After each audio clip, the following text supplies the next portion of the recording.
दंडवत गोविंद गुरु बंदो अभिजन सोए।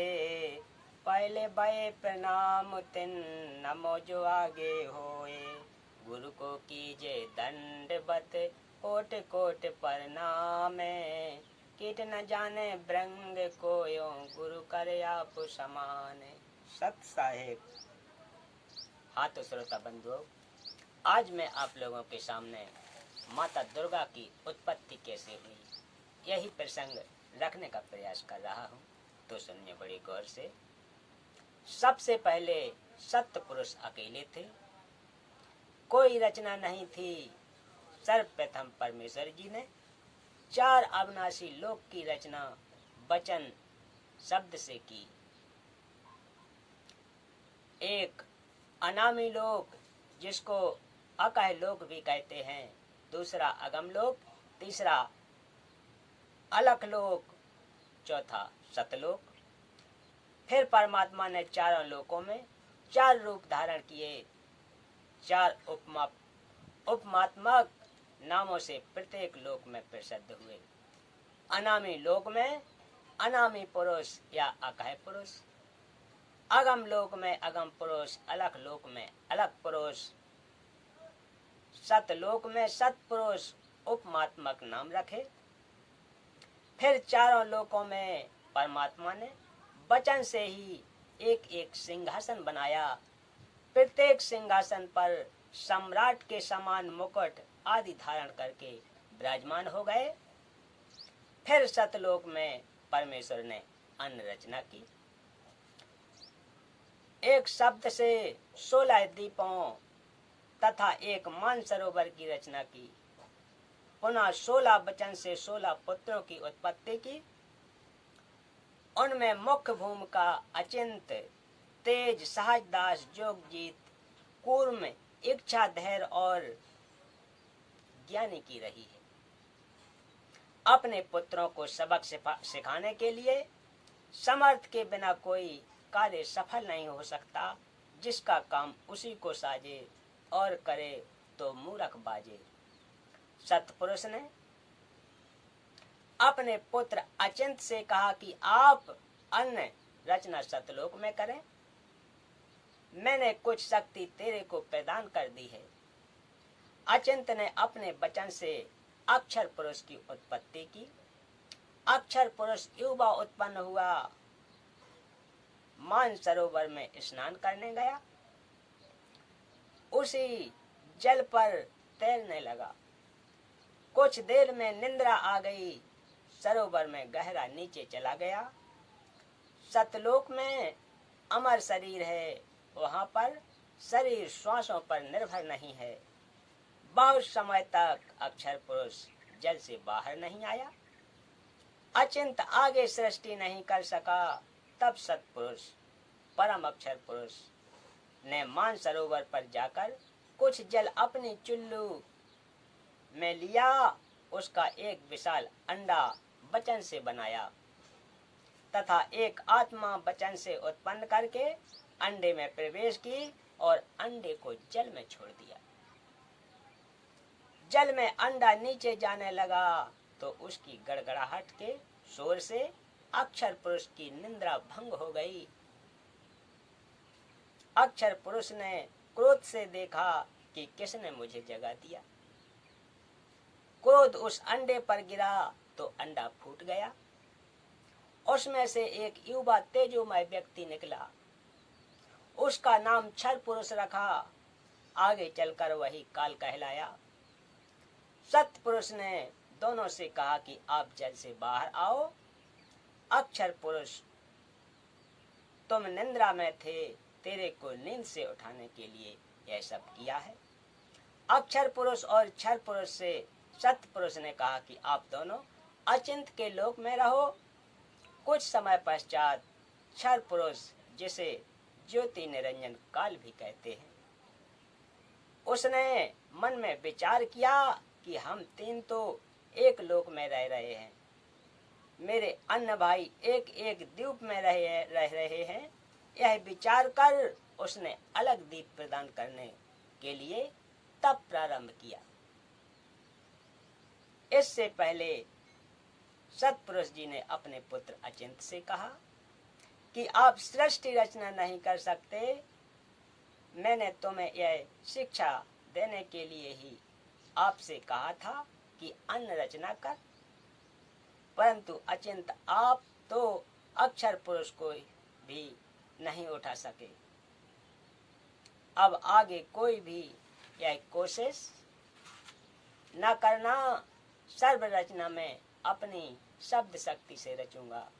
सतपुरुष जी ने सतलोक में असंख्यों लोक रचे तथा प्रत्येक में अपने वचन शब्द से अन्य आत्माओं की उत्पत्ति की। ये सब लोग सतपुरुष के सिंहासन के इर्द गिर्द थे। इनमें केवल नरहंस सतलोक में मनुष्य को हंस कहते हैं ही रहते थे और उनको परमेश्वर ने शक्ति दे रखी है। वे अपना परिवार नरहंस वचन से उत्पन्न कर सकते हैं। वे केवल 2 पुत्र ही उत्पन्न कर सकते हैं। क्षर पुरुष यानी ज्योति निरंजन ने तप करना शुरू किया। उसने 70 युग तक तप किया। सतपुरुष जी ने क्षर पुरुष से पूछा कि आप तप किस लिए कर रहे हो। क्षर पुरुष ने कहा कि यह स्थान मेरे लिए कम है, मुझे अलग स्थान चाहिए। परमेश्वर सतपुरुष जी ने उसे 70 युग के तप के प्रतिफल 21 ब्रह्मांड दे दिए जो सतलोक के बाहरी क्षेत्र में थे। जैसे 21 प्लाट मिल गए हो।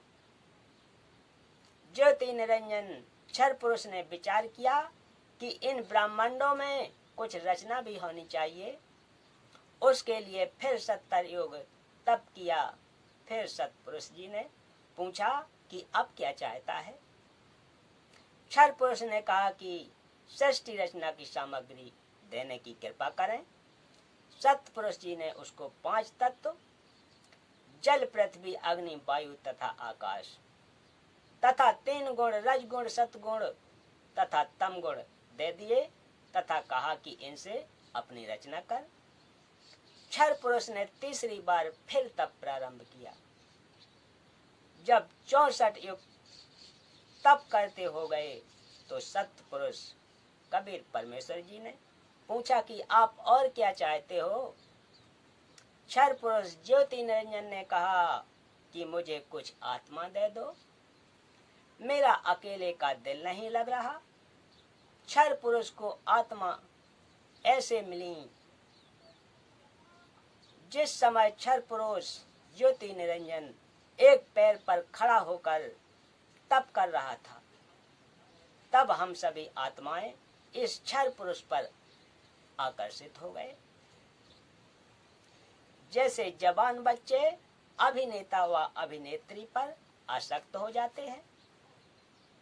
लेना एक न देने दो व्यर्थ में चाहने लग जाते हैं।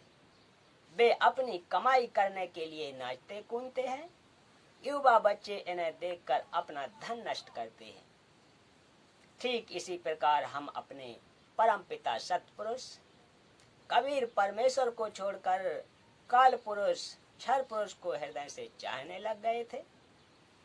जो परमेश्वर हमें सर्व शुभ सुख सुविधा दे रहा था, उससे मोह मोड़कर इस नकली ड्रामा करने वाले काल ब्रह्म को चाहने लगे। सतपुरुष जी ने बीच बीच में बहुत बार आकाशवाणी की कि बच्चों, तुम इस काल की क्रिया को मत देखो, मस्त रहो। हम ऊपर से तो सावधान हो गए, परंतु अंदर से चाहते रहे। परमेश्वर तो अंतर्यामी हैं। उन्होंने जान लिया कि ये यहाँ रहने के योग्य नहीं रहे। काल पुरुष क्षर पुरुष ज्योति निरंजन ने जब 2 बार तप करके फल प्राप्त कर लिया, तब उसने सोचा कि अब कुछ जीवात्मा भी मेरे साथ रहनी चाहिए। मेरा अकेले का दिल नहीं लगेगा। इसलिए जीवात्मा प्राप्ति के लिए तप करना शुरू किया। 64 युग तक तप करने के पश्चात परमेश्वर कबीर जी ने पूछा कि ज्योति निरंजन, अब किस लिए तप कर रहे हो।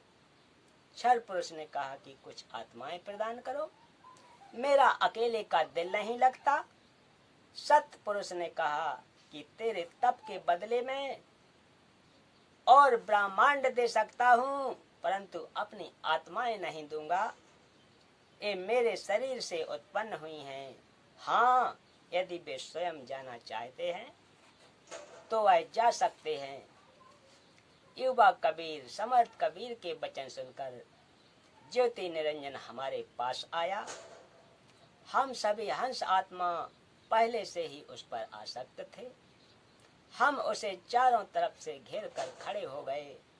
ज्योति निरंजन ने कहा कि मैंने पिताजी से अलग 21 ब्रह्मांड प्राप्त किए हैं। वहां नाना प्रकार के रमणीय स्थल बनाए हैं। क्या आप मेरे साथ चलोगे? हम सभी हंसों ने, जो आज 21 ब्रह्मांडों से परेशान हैं, कहा कि हम तैयार हैं। यदि पिताजी आज्ञा दें तब क्षर पुरुष काल पूर्ण ब्रह्म महान कबीर के पास गया तथा सर्व वार्ता कही। तब कबीर अग्नि कबीर परमेश्वर ने कहा कि मेरे सामने स्वीकृति देने वाले को आज्ञा दूंगा।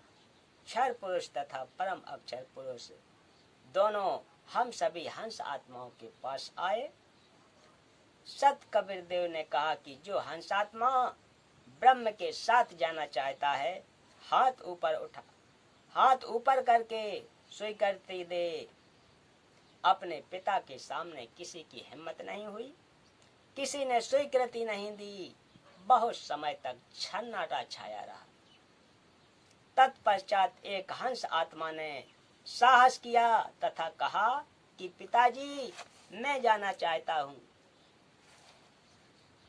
फिर तो उसकी देखा देखी जो आज काल ब्रह्म के 21 ब्रह्मांडों में फंसी हैं, हम सभी आत्माओं ने स्वीकृति दे दी।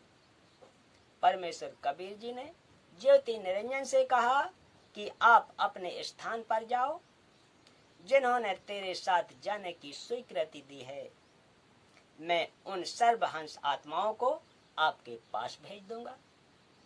ज्योति निरंजन अपने 21 ब्रह्मांडों में चला गया। उस समय तक यह 21 ब्रह्मांड सतलोक में ही थे।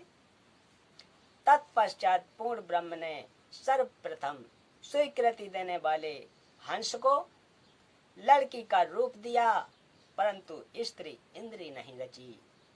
तथा सर्व आत्माओं को जिन्होंने ज्योति निरंजन ब्रह्म के साथ जाने की सहमति दी थी, उस लड़की के शरीर में प्रवेश कर दिया तथा उसका नाम आष्टा आदि माया प्रकृति देवी दुर्गा रखा।